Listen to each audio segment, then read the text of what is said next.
you're such a natural. For the 5 to 7 or 8, like a little things. Welcome, guys. We'll go ahead and start with the pledge. I pledge allegiance to the flag of the United States of America, to the republic for which it stands, one nation, indivisible, with liberty and justice for all.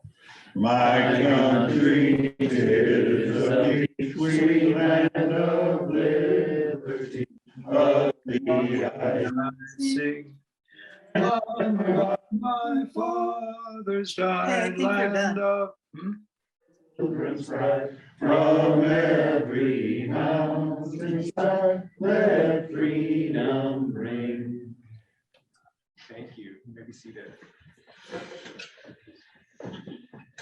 Do I have a volunteer for an invocation or motivational phrase today? Okay, I've got one. In honor of our law enforcement guests today, thank you guys for being here. Thank you. Bravery is not the absence of fear, but it is the action in the face of fear. I thought that was very cool. I've never read it that, or never seen it, or put those words together quite that way. I thought that was very, very good quote. So I like that. But with that said, welcome, Chief Lewis, Jennifer Stevens. Nice to see you guys. Thanks for being here. You'll have the floor in a couple of minutes. We'll get through some homework stuff here, and then go ahead and continue to eat in the meantime. As far as announcements go, kind of a quiet week. Please continue to pre-order. That has been a big time saver for these guys. They actually sent me an email last night, Jenna did, asking if we could please email no later than 5 p.m. Tuesday, the day before. It helps their kitchen prepare in the morning. I know there were 3 or 4 of you guys that sent emails this morning. That's okay. Don't sweat it. I think early is better than not at all. But they're asking that if you do order early, if you could do it on Tuesday, that'd be very, very helpful. As always, remember to get your service hours into Carl. Food project collection date is March 26th. Earl, I don't know if you have anything to add to that. We'll pick up on the 26th of March, which is at the end of next month, but it is also spring break. So if you have people who have kids in school or are going to go away in spring break, try to get their food ahead of time, or let me know and I'll go around and get it. Remember, we pick up every odd month. So, this is March the 26th. Next one will be April, May. So it'll be in May. Okay, thank you. And if you need a bag, let me know. There are some down, at least the last time I looked, there was still some down at the Chamber of Commerce. Awesome, thanks. Birthdays tomorrow is Gary Olenshaw's birthday, so if you see him, wish him a happy one. Anniversaries this week, Chuck and Marty Meyer on the 26th, and Carl and Ginger on the 29th. So can I ask, do you guys celebrate that on the 28th or the 1st? Well, we pick any day that's available. But you picked the 29th intentionally, I would imagine. It was a Saturday near the end of February. Okay, as it would be. Okay. Awesome, very cool. We didn't want to wait one more weekend. Any other announcements? Like I said, pretty quiet right now, not a lot going on. Okay. John, you have the free badge. So yes. I'm going to give you a moment to do your thing. I have a little bit, I don't have time to prepare a tax thing, so I just thought I'd come up with a tax joke.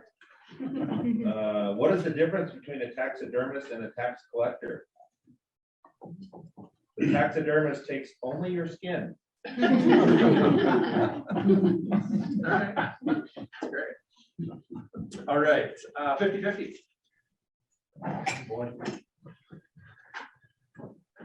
Would you mind drawing a ticket out there, sir, please? Yeah, John. And then read the last 3. You betcha. 814. Yay! Oh, come on. I made one person happy today. This is my. Okay. All right. Who had that? I did. Barb did. Right here. Here's what I do. There you go. Okay, thank you. And yep, you get that. Drop these out over here.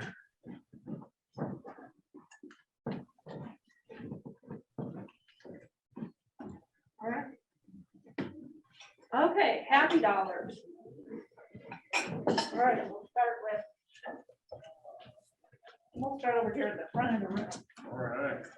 Well, I don't love the snow, but we need it, so I've got a happy dollar for the snow, and then I've got a happy dollar for my daughter who played exceptionally well in her volleyball tournament.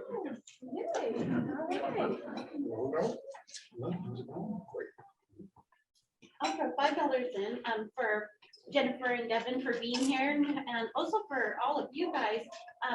Because of your recommendations, we have some really great speakers, including today, over the next 2 months. So really be sure to come to the meetings, and you'll see some really good information about what's happening in Redmond. So thank you for the recommendations. Okay. I do have $1 for our speakers. It's always good to see Chief and hear. Maybe we should get you an application. $1 for 12 new members since the start of the year. So happy about that. And then $1 taken off Friday for Eugene for Dad's Weekend with Olivia. So, All right. Hey, happy dollar for officially joining. Yay.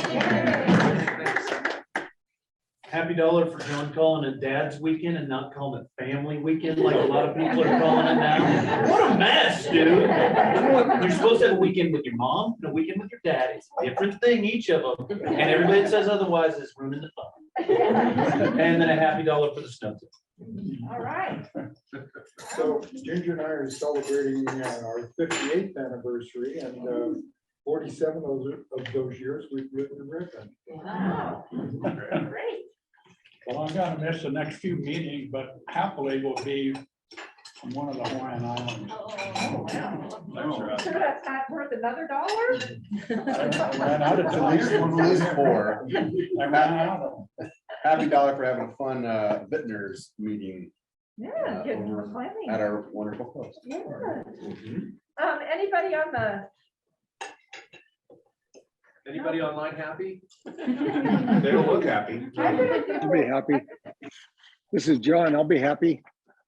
I'm gonna do a couple. One, I'm gonna put some of the money that I won in this lottery in, $5 of it, for a couple things. One, we got our Oregon license plates. So our Iowa license plates, we're not so conspicuous anymore. So we got those last week. We're now officially Oregon.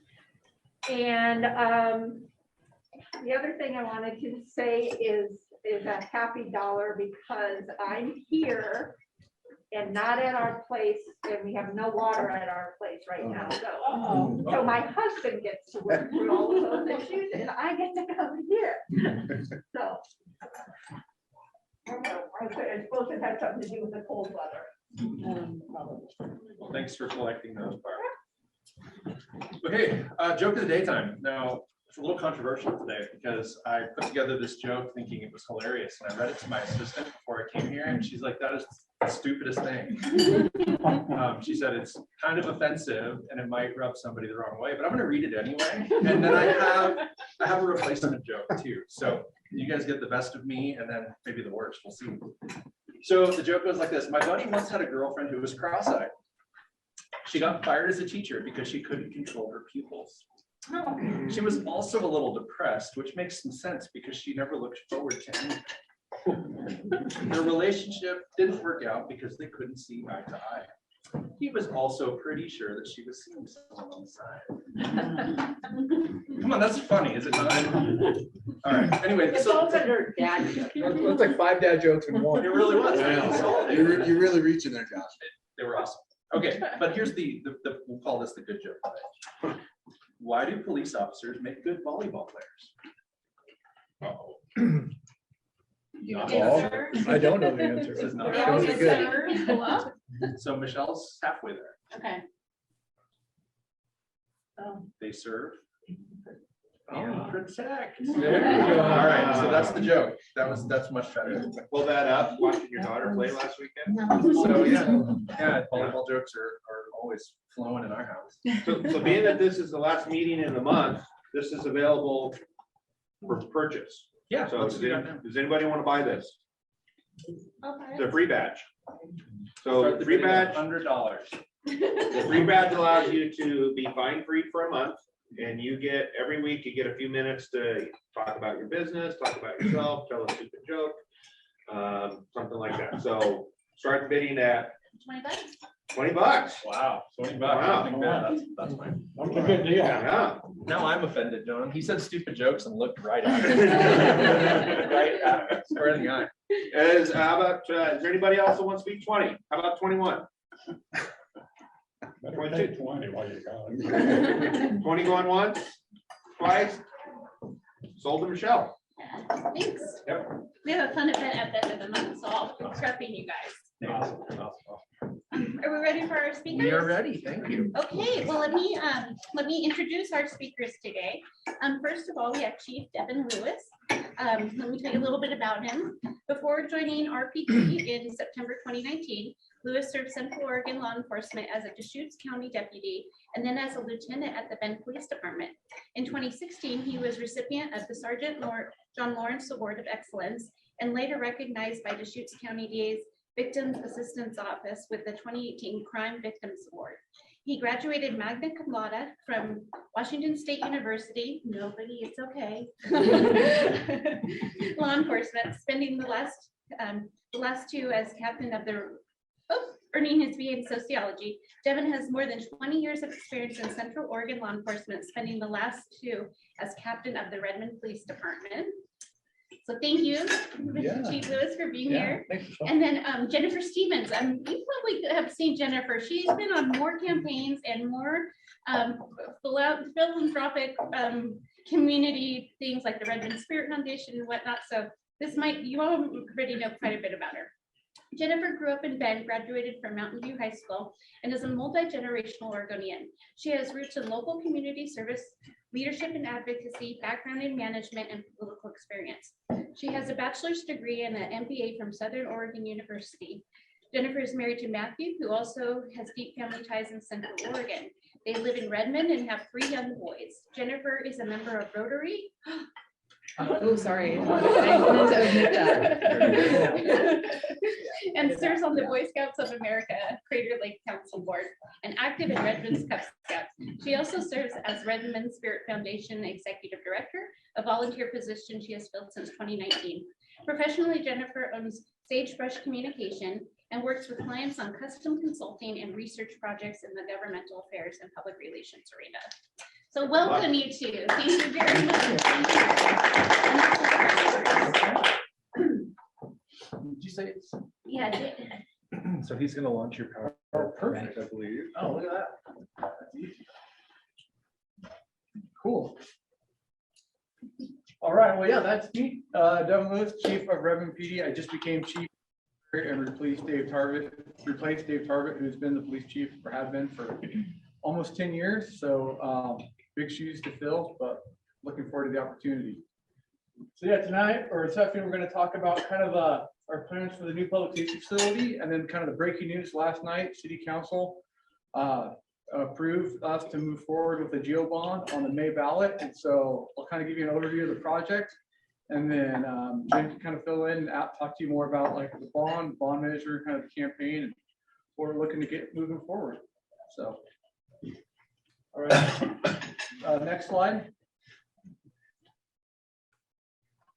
I just went through the agenda, but we'll start off kind of showing you, talk about the current PD we're in, why we're looking at a new police department or public safety facility, the design update, and then we'll kind of go through the different funding strategies we're kind of settled on, that being the GEO bond, and then we'll wrap it up with these sort of questions. So, next slide, please. Awesome. So, our current facility, I think most of you know where the current police department is. We're right there on the corner of 7th and Deschutes. In fact, right across the street is a brand new coffee shop. They just read a really good article in the paper about it this morning called Junction Roastery. So that's pretty cool. So 7th and Deschutes. And anyways, our current building was built in the late 1990s, and it was built just for essentially what they had at the time. So they didn't factor in a lot of growth. And you can imagine we've grown a lot since the late 1990s, especially here in Redmond. And because we're there at the corner of 7th and Deschutes, we don't have anywhere to expand. We're kind of hemmed in on all sides. So we only have 1.1 acres, which again, limits our future growth, limits our potential to growth. And the way the building was built, we can't go up and we can't go out. So there's several issues with it. One of it being that size, it's completely outgrown the building. We only have 16 secured parking spots at the facility, which doesn't even house all of our police vehicles, much less a secure place for the workers to park and come and go. And then if you're coming to the police department to try to make a report or to meet with one of us, again, you're having to try to find a parallel parking spot somewhere out on the street. So not necessarily the best there. Next slide, please. So that should have been the next slide. Is that the next slide? Yep, slide 6. Weird. I don't know why we jumped from 3 to 6, but okay. So site plan, I'm gonna go, I'll back up real quick. No, that's fine. If it's going, that's cool. Don't worry about it. So anyways, I won't go on. The police department we're in right now, we've outgrown it, as you can imagine. You know, the number of people that are in the facility has almost doubled since it was built.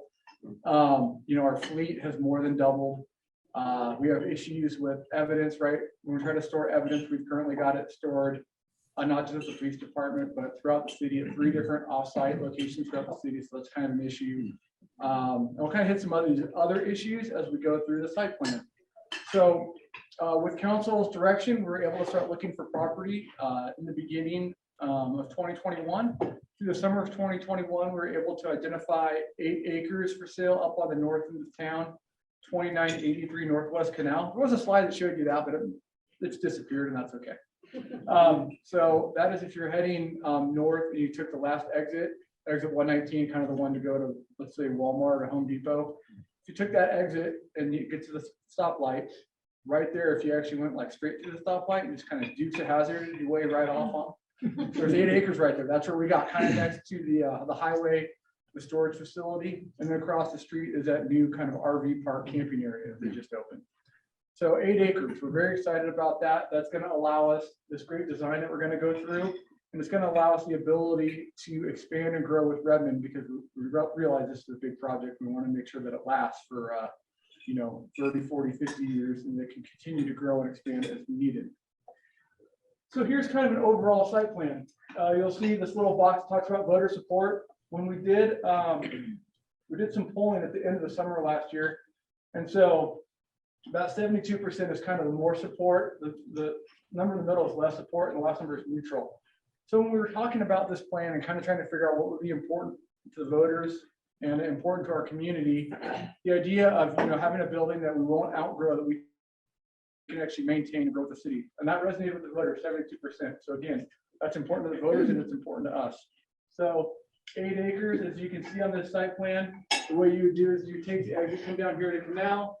And then, you know, this would be our entrance. This would be the gated entrance to our secure parking area. Over 100 parking spots, plenty of parking for not only all of our police vehicles, but all of our staff as well. So that's very important. And then external storage area as well. Also secure and built in a way that we can have all of our storage for evidence, equipment, all on site, which is very beneficial, as you can imagine. And then you would continue around here. You'd have public parking here for this entrance. And then hopefully in the future, we have other public parking in a way to kind of use some of this other outdoor space. So next slide, and we'll see how it goes on the next slide. Okay. So we can go with that. So the first floor. So if you look at the floor plan, I won't get super into the details. Again, it's kind of conceptual designs. We've just finished working with the design group for this needs assessment. And you can see that we went through another thing that stood out to voters was victim privacy. And the victim privacy is actually very important to us, and that's one of the biggest things that we lack at our current building. If you come down to the police department, we just have one lobby, and it's not that large, and there's no real privacy. If you're there to make a report or to try to talk to somebody, you're going to have to kind of talk through a window. You have to kind of talk loud to get your point across, and so you may have to say things that you don't want to say in public. On top of that, again, it's set up in a way where people online are going to be able to hear you. And it's also the same entrance and same location where other people could be there. Maybe somebody coming to turn themselves in. Maybe someone who's a suspect of a crime. Maybe somebody who's there to register as a sex offender. So it's an area where there's not a lot of victim privacy, right? And that's important. So this is going to be designed in a way to really accentuate the victim privacy. Again, this would be kind of the front lobby, really up to date, bulletproof glass right here to keep our records people safe, but screened in a way where it's very easy to communicate. And then if you are there for to report a crime or make any sort of, say there is contact police, we have 2 secure interview rooms right up the lobby. So we can meet you into there and have all the privacy you need for whatever you're there to talk about and make a report on. And then for a whole separate entrance to make sure that people that, like I said, if you are there to register as a sex offender, or you're there to turn yourself in, or you're there to like maybe pick up evidence or property that we took from you when you were arrested, because the jail, if you get arrested, you can't really take much to jail. We have to do all of that for you. Rather than having them come to that same lobby, this is going to have a viewing vestibule area over here where they can come through here, and all those people would be serviced down here. So again, keeping that separate. So really trying to respond to what we're hearing and make sure that victim privacy is paramount in the new facility. Next slide, please. Let's talk about the second floor. So the second floor, again, is going to be this top area would be a second floor. It's going to be kind of a wide open design concept. We heard safe and modern PD was important. Our current facility, I'll just touch on it. I was going to get it on an earlier slide. Lots of issues with it. We literally have to replace the HVAC or one of the boilers like once a year. This morning, of all mornings, and it always happens in the extreme temperatures. This morning, we have 2 boilers. One of them went out this morning, of course, because it got down so cold. So we're constantly having to throw money and repairs into our old building as well. So a safe, modern building, an open concept where there's a lot of open design, office spaces for all of us workers, and designed in a way where we're going to have a lot of like interaction. So the information sharing will be much easier, and designed in a way to have, nice open facilities for male and females. Currently, right now in our current building, the facilities there's a very small area for all of our female staff. The area for the male staff is larger, but it's still not really large enough for what it needs to be. And so this is going to have that again, plenty of locker space, plenty of shower space, changing areas. Again, that open design concept, trying to show that, we're trying to take into consideration the safe and modern and also equal male-female facilities as well. On top of that, it's going to be designed in a way to kind of maximize not only like natural resources and natural light, natural materials in the building, but much more efficient with our use of technology. Right now, there's places in our current building where we don't have audio and video recording in some of our interview rooms, and we also have spaces where if you're in the building, you can't always access our Wi-Fi service. And just like you guys, everything we do in law enforcement now is pretty much tied to technology, and so we need that. And this building to be designed in a way that also let us capitalize on that as well. So, next slide.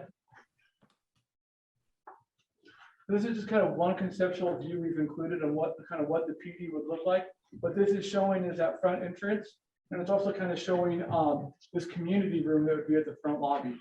Currently, we don't have any sort of large open room at the PD, so we don't have like an emergency operations center. So when major incidents are happening, we can't run those out of the PD like we should be able to do. We usually have to try to find someplace off-site. So it could work as an emergency operations center. It would also double as a place where we could do in-house training for our officers. But we could also do community training for events that for the community. We could also host our Citizens Academy there, which is something we like to do in-house. But when we have Citizens Academy, we can't do it in-house. We have to host it off-site. And that really gets away from the goal of the Citizens Academy, which is kind of bringing you people who are interested in teaching you about law enforcement and being inside the building, kind of giving you tours and things like that. So we could use it for that. We also would like to be able to use it for, like I said, a community meeting room. So for different groups throughout the community, like the Kiwanis group, for instance, if you guys needed a meeting room, you could use that room. So that's kind of an idea we see of bringing that, kind of bridging that relationship between the PD and the community, having a resource that the public can, that we can all use. So next slide, please. So making the project pencil, right? Trying to figure out how we're in the, I'll just go with these slides are a little bit out of order on what I did. But anyways, so there's different ways we could fund the project, right? And talked about we've been looking at a general obligation bond, and what we're looking at based on interest rates are essentially for every $1 million, that we would, take out on a bond is 30 cents a month per thousand for tax assessed value.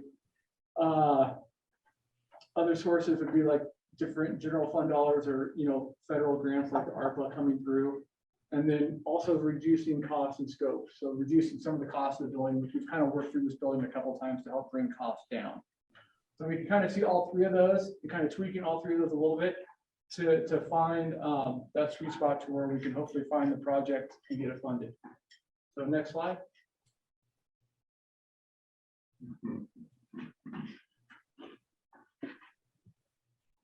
So this is where we're at. After, like I said, internally, the city has put forth $9 million, which we feel like is very important. Obviously, we're grateful to the council for directing the city to do that.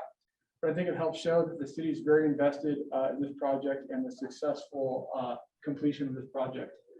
And then the bond last night. So council gave us approval to put a $40 million GO bond on the ballot in May. So that's going to be what, Jen will talk to you a little bit further about after this presentation. And so totally our cost is going to be $49 million, and that's a moderate confidence. And obviously we recognize that that's a very large commitment for the citizens of Redmond and for the community. And we see that financial commitment. And we're going to be fiscally responsible. We're committed to that number. And we're so committed that we're trying to make sure that we have contingencies included in that number, including design contingencies, escalator contingencies with everything going up right now. And then our own city contingency as well to any sort of, unintended costs or things that come up that we may not be expected. Next slide, please. There's kind of another cost breakdown. So essentially, as we've gone through the design and needs assessment, this kind of breaks it down for you. So the actual construction is going to be about 26 million. And you can kind of see the land was 2.3, which we've already purchased and acquired. And then those various contingencies that I just talked about. Those soft costs are a little bit high. Those are at 30%.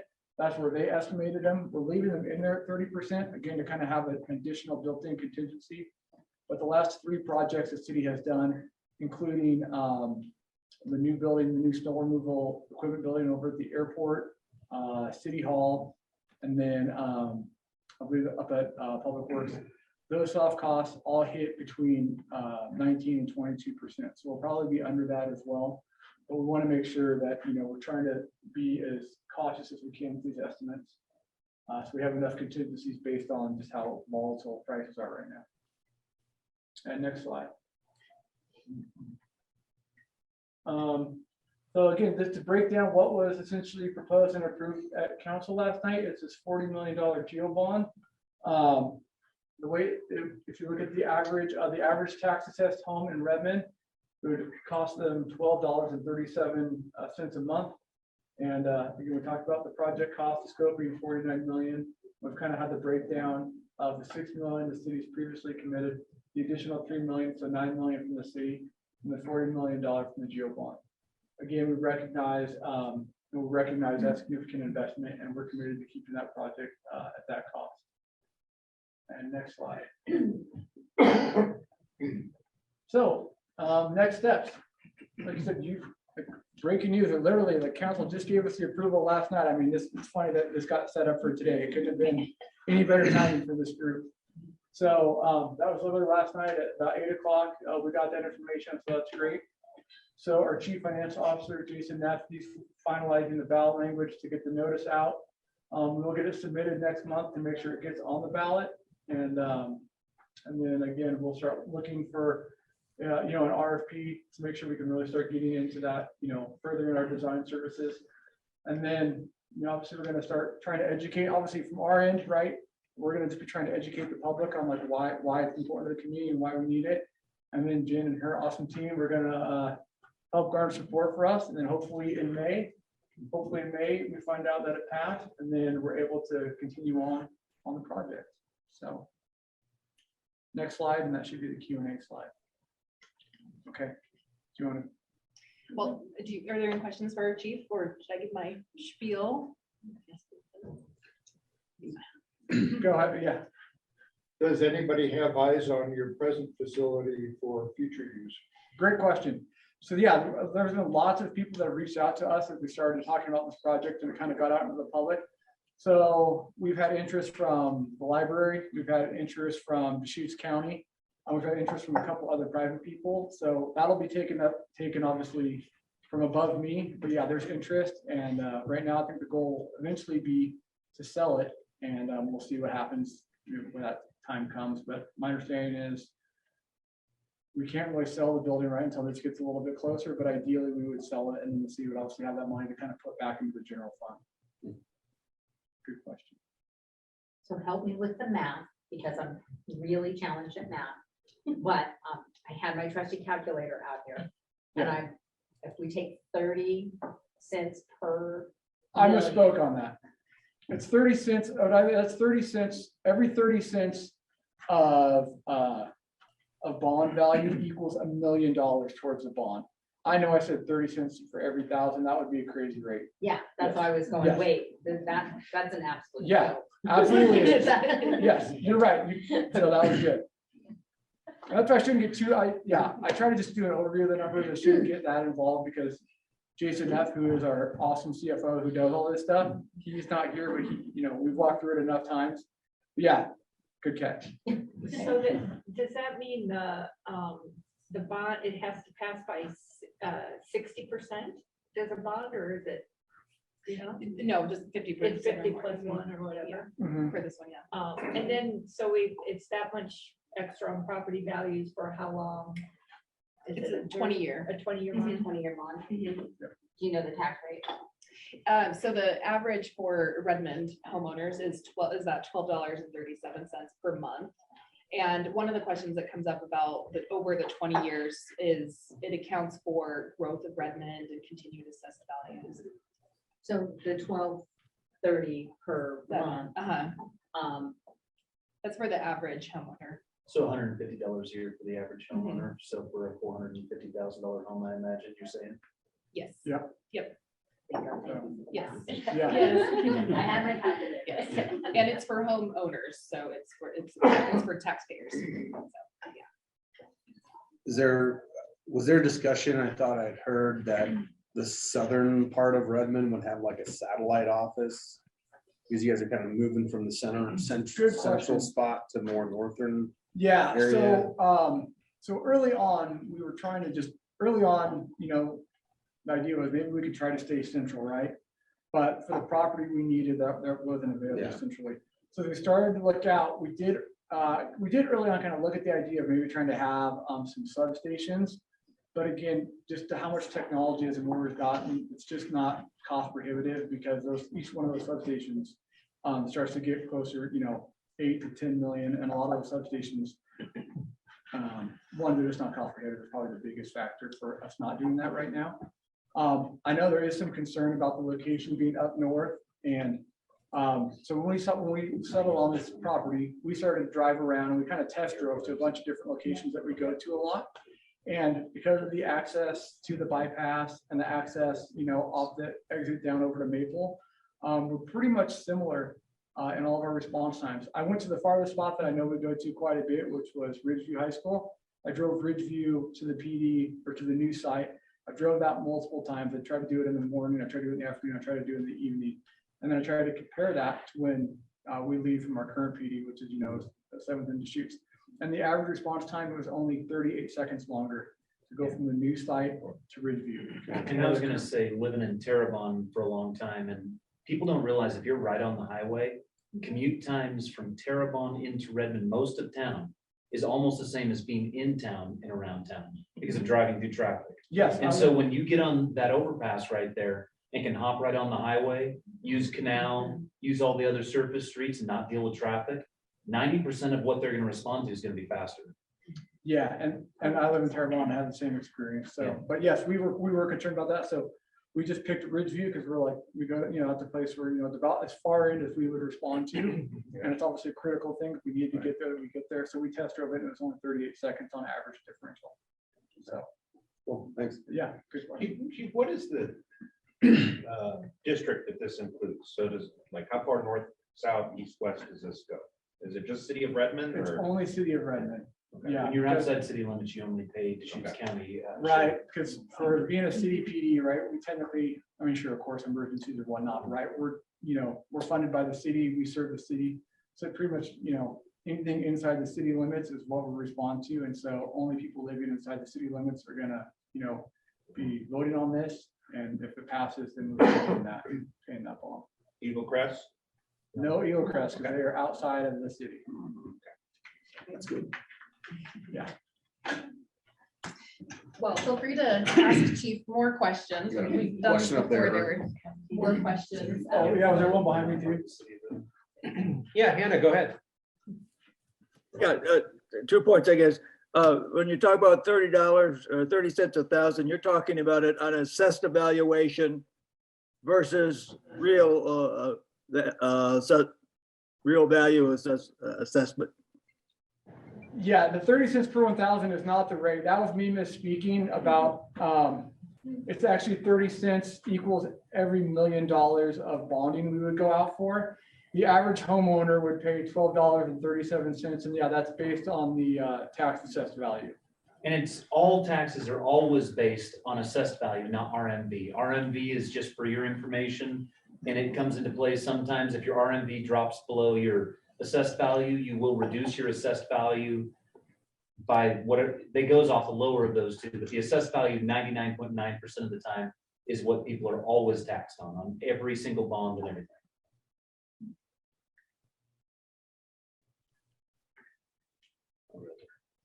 I think Hannah had a question. Yeah, Hannah, go ahead. Stated already in- This is a totally different question. It's kind of my, something important to me, and that is safety when selling a car. And in Gresham, they do have, their police have a designated area so people can do sales of cars or other things. Will you have that there? Hannah, I couldn't have asked you, thank you for asking that question, because you made me, with all my slides not coming over right, I kind of got discombobulated a little bit, and I forgot to mention that yes, at the new police department, in that public parking area, that will be video monitored. And so, yeah, that will be a designated safe zone. So for any sort of transaction, whether you're selling a car or you're doing something on Facebook Messenger or Craigslist, if you want to have a safe place to meet, that's going to be a designated area for that. Additionally, we've seen that to be beneficial too with split families and child custody issues, right? Sometimes they want a safe place, a neutral place to exchange children, and that could take place there as well. So thank you for the question, Hannah. That was great. That's a good idea. That Yeah, is a valid concern. Yeah. It is. Just to tag on to that, well, if somebody is there, can they make an appointment, and have an official witness things? Yeah, Is that a possibility? I'm sure we could do that. I mean, I'm sure we always have people around the PD. So if you gave us a heads up and like, hey, we're going to do an exchange at 11 o'clock, we'd like to have somebody from the PD outside. I'm sure we can make that happen. Yeah, I'm sure they do. I don't know if they. Sorry. Never mind, I was making a joke. No. It's not funny. Good. The new library It's plan, okay. did we So- vote that bond measure already? Yes, Okay. but we haven't heard what they're doing. On this May ballot measure, do you know of any other thing coming up that could So. interfere? and I'm with not this? going away. I'll just stay off to the side. Is this the right? Is this the Redmond X? area parks. That's fine. So the filing deadline is the 25th, so Friday is the deadline. I don't know of any other for city of Redmond. There is talks that the parks are gonna go out for a bond, maybe in November. It is or- November. It Yeah, is- they're going yeah. November. It is. So, but you'll know officially Friday, so this is why it was time sensitive, the council voted last night and all of that stuff. Yeah, that's always a good question. So my role in this is the advocacy part of the bond. I am part of a community collective, which is a group of people who also formed a political action committee, and we are called the Neighbors for a Safe Redmond. We are officially endorsing the bond campaign now that it's officially going to be on the ballot. We've been a group of people that have just supported public safety in Redmond, and now are going to focus our efforts on helping make sure that people are aware of what they're investing for the bond. One of the things that kind of made me laugh, but also hurts a little bit is first thing this morning, open up Facebook and someone's saying, did you see the news about an $80 million bond? And so our role then will be to go and say, no, it's actually 40 million. And here's a news article. Here's how you can learn more than just read Facebook chatter. So I help track what's being said on social media. We're also going to do lawn signs and get out the vote, mostly to make sure that the people, the 80% of the voters that do support the bond know that an election is happening. There's no organized opposition at this time. It's something that has been very well received throughout this whole process. So we have the data that shows the poll. People are very supportive of law enforcement, but also the bond. They're willing to step up, and if it's a good investment, we saw some of those things that Chief Lewis mentioned. Some of the messaging that people really resonated with were the fact that they've outgrown the downtown facility, things like that. So we'll make sure that people know what is going on with the campaign and that there's actually an election happening, and that's what we're going to do from the campaign side. And I can speak to sort of the non-official things, so the campaign, but Chief Lewis or the city, they'll be putting out, he said, the official sort of, these are the facts, this is what's happening. So if anybody has any questions or wants to get involved, feel free to let me know or chat with me after the meeting. One more quick Yeah, question. of course. Being fairly new to Redmond and still trying to navigate my way around. Easy access north and south on like, excuse me, 97. Is that correct? Yeah, Yes. yeah, right, we were right off that, right off exit 119, so yeah, we can jump south easily, and we can also jump north easily. Okay. And actually, we can get east and west pretty well too, because we can get right over the tracks on Kingway, and we can go over towards Maple and get over on Maple as well. So actually, for being as far north as it is, it really does lend itself to being pretty beneficial on response times. And then again, I think we've seen all those new neighborhoods and houses that are getting built up there as well. So. Kind of different little topic, but related. How many people, how many deputies work at City of Redmond? Yeah, great question. So currently we are authorized to have 50 officers. We are 5 people down right now. So we have 45, which we're not the only ones. About every law enforcement agency is in the same predicament. And then, but really, it feels like worse than that, because of the 45, we actually have 4 new officers that we've hired that are at the police academy. And they should have been back by now, but due to COVID and some other stuff, the academy's gone through multiple delays. So those folks were all hired last summer and should have been out by now, but they're actually still at the academy. So we're hoping we can get them back by the end of this summer, because as you maybe you don't know, but when you hire a police officer, on paper we could look good for staffing.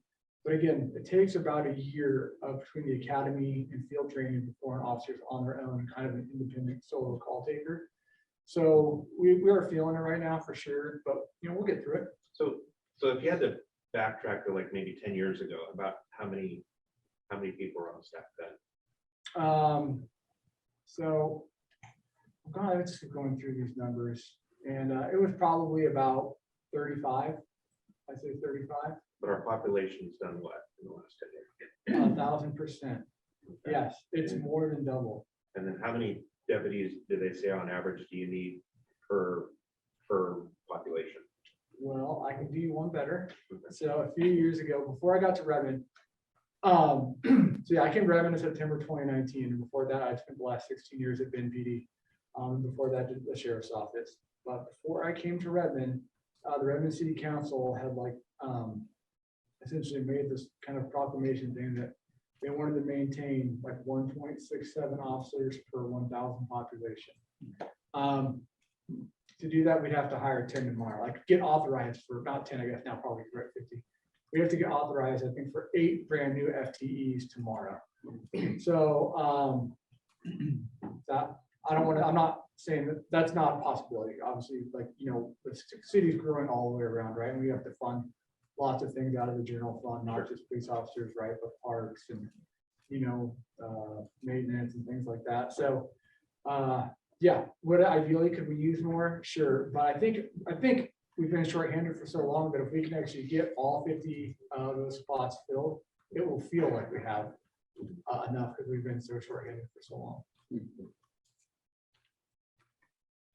These two, one more. Yeah, I guess with the other, maybe Noah, maybe you can chime in here too with, I think I heard that we grew like 4,000 people in the last couple of years. Last year was 1,800, I think, and Yeah. the year before 1,500, and I think we've only increased population by about 14,000 in the last 10 years. So how many of those are, do we know how many of those are home buyers that are gonna participate in the bond versus renters?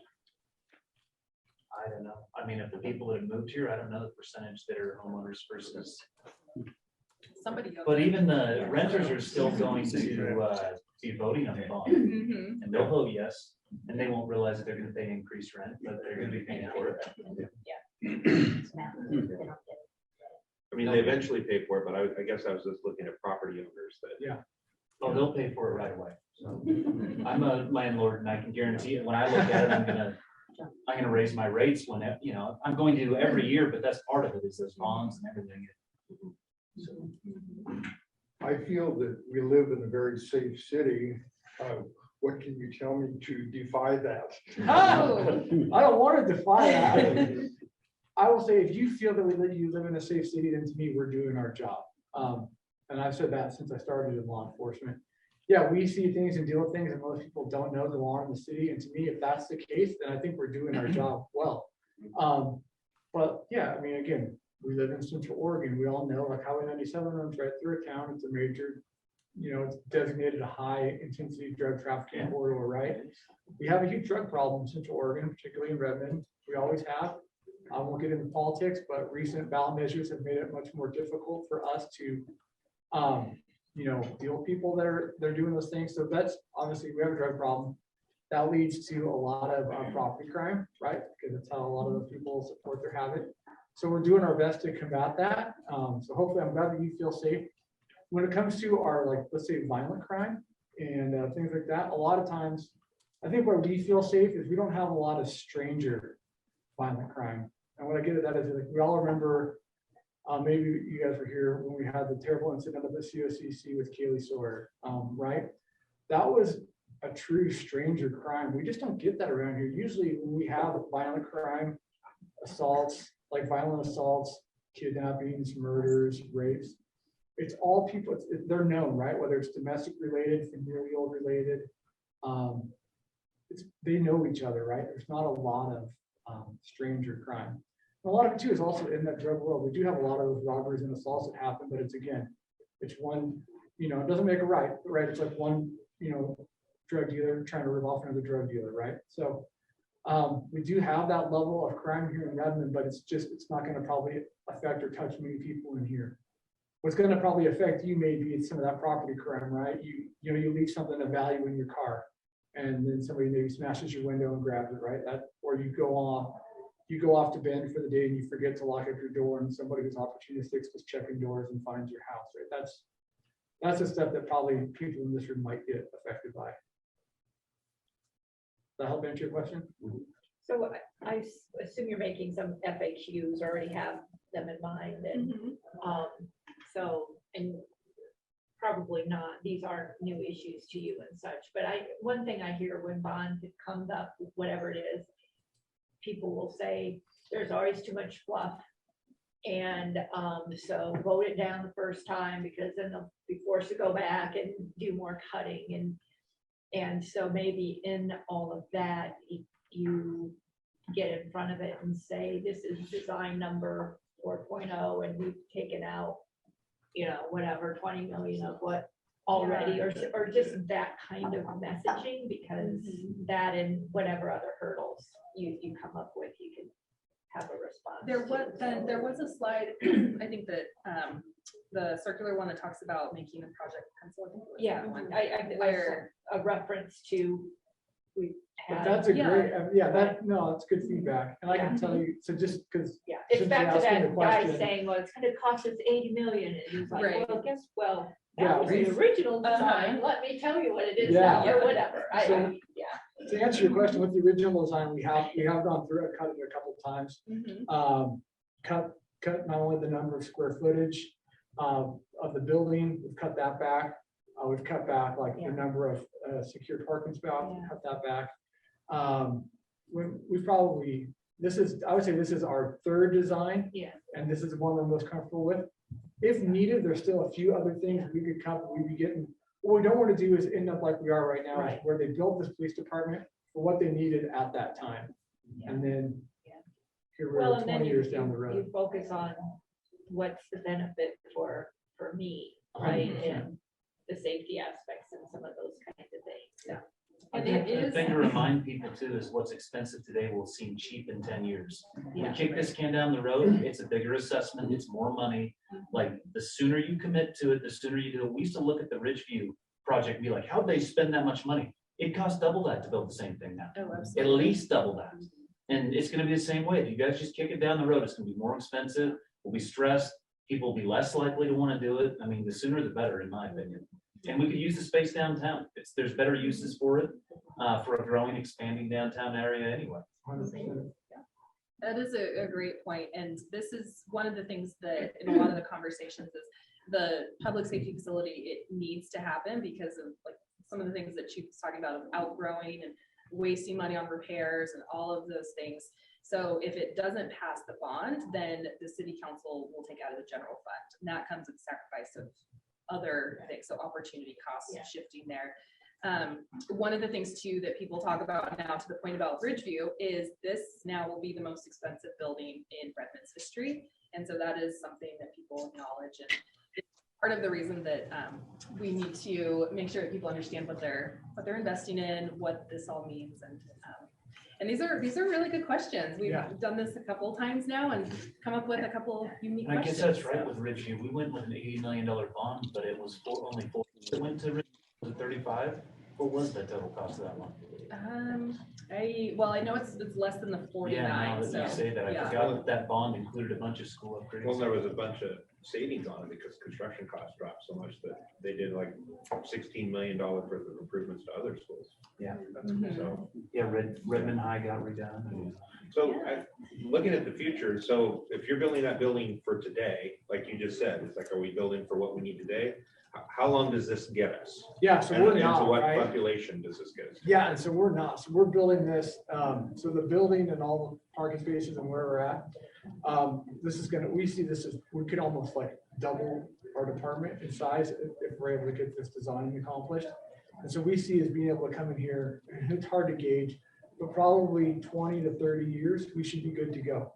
If Redmond grows exponentially faster than we expect, that's okay. We have the property and it's going to be built in a way that we can expand. We can go up another level or we can go out to two different directions. We can go out to the north and we can go out to the west.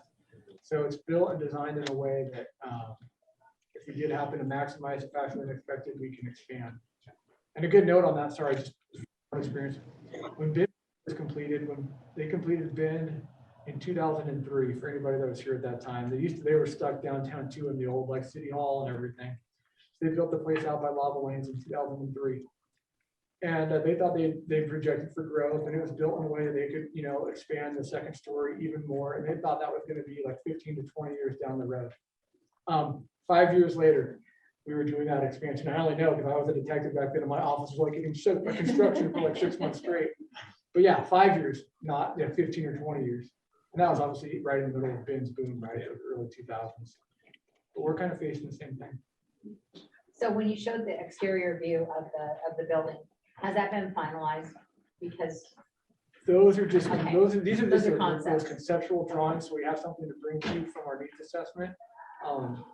There will be a lot more planning obviously that goes into place, especially once the bond passes, right? Then we really can get down to the nitty gritty. It's exactly what is it gonna look like per se. But yeah, these are just all conceptual designs.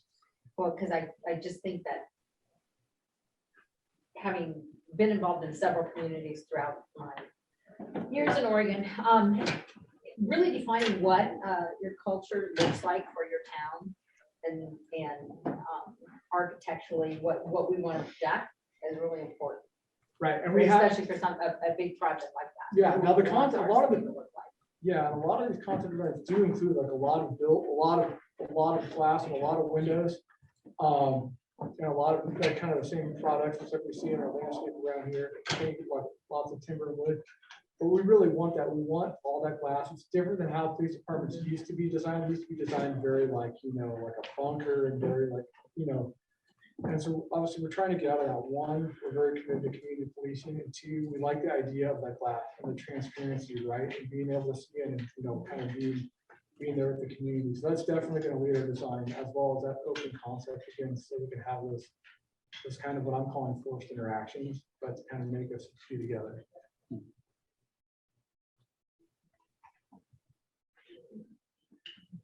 Thank you, it's very informative. Yeah, thank you. Thank you for your time. Appreciate it.